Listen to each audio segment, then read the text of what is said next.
What's up? Hey, how you doing? How you doing? So basically, I just have a couple questions on Mhm. Aristotle's pillars of public, three pillars of public. Public speaking. Yes, sir. Okay. Well, let's first start with the three pillars are pathos, ethos, and logos. Do you know what those are at No, all? what is pathos? Okay. Well, pathos is basically it's when a public speaker plays on emotion. So when he's sitting with an audience and he has to, create a certain feeling of emotion, say love, sadness, fear, anxiety. That's basically what he goes on. That's what that term is used for. Okay. Well, And I'm just gonna go through them. Logos yeah. would be logic. That's easy to remember. Logos, logic. Um, that's basically when the speaker or the advertisement starts throwing numbers and statistics into it. Hmm. It's basically using like general knowledge in order to create a better understanding of what they're trying to sell. And they usually use that sometimes to counteract other things, such as Apple would say, "Oh, we have 3 point something million people using this, other than Microsoft's 2.1 million people." Mm, And it gives a user a sense of facts. People love facts. okay. Um, so we went through pathos, logos, now ethos. Ethos is one that I really think is a biggie in this. It has to do with credibility. Um, Credibility is when nothing really holds weight unless you actually, have faith in the person that you're listening to if they're telling you the right thing.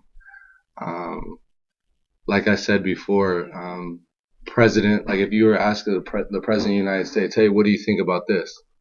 You would say, you would probably believe them more so if a homeless person were to say, or to give you an answer to that.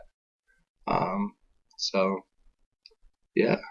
Okay. What other questions do you want to know how they tie together, or Yes, you I want think. certain examples? What would be an example on how they tie together within, let's say, an environment such as college? Okay. Well, let's see. College kids, they start working for a living. They start being on their own. They're starting able to buy things by themselves. Their parents Mhm. have no say in what they buy. So basically, a lot of markets come after college students just because of their inability to, weed out what they need to what they want. So say you were going to Best Buy and somebody would you say, "Oh, how can I help you?" And their job is based off of, how much they can sell. They would probably go down the route of lot logos. They Logos. would probably use it negatively though. They would probably throw a lot of numbers at you that they know you don't understand. Right.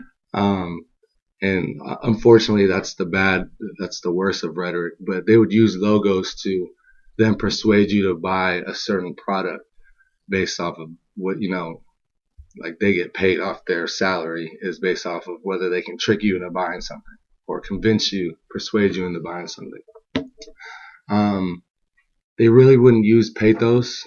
I mean, sometimes they would use pathos because they would say, well, I bought this. I bought this a couple months ago, and I believe that it's the best, for this, and this. I used it. Like Right. pathos is very much of a one method that they use is one method that they use is personal stories. Personal, like, hey, I've done this before, this, and that. It gives you a better level of credibility, ethos.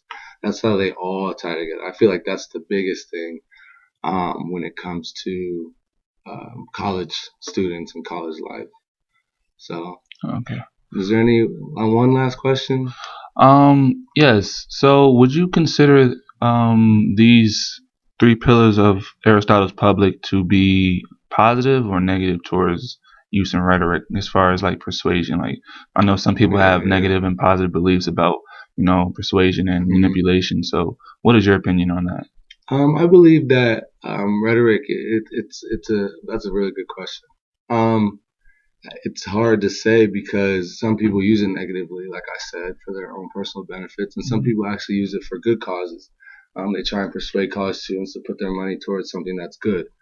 They also persuade college students to not buy certain things. So persuasion is always it's a fine line, just because ultimately you don't know. Like the only person that really knows is the person that's trying to persuade. So Right.